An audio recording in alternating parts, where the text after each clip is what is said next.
أعوذ بالله من الشيطان الرجيم. إنما يعمر مساجد الله من آمن بالله واليوم الآخر وأقام الصلاة وآتى الزكاة ولم يخش إلا الله فعسى أولئك أن يكونوا من المهتدين.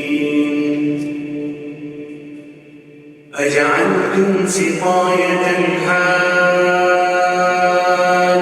وعمارة المسجد الحرام كمن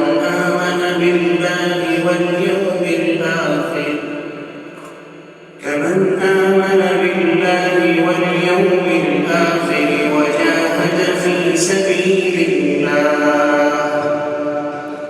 لا يستوون عند الله والله لا يهدي القوم الظالمين.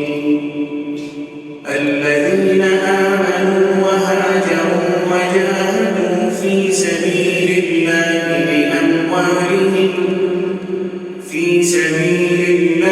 بأموالهم وأنفسهم أعظم درجة عند الله وأولئك هم الفائزون.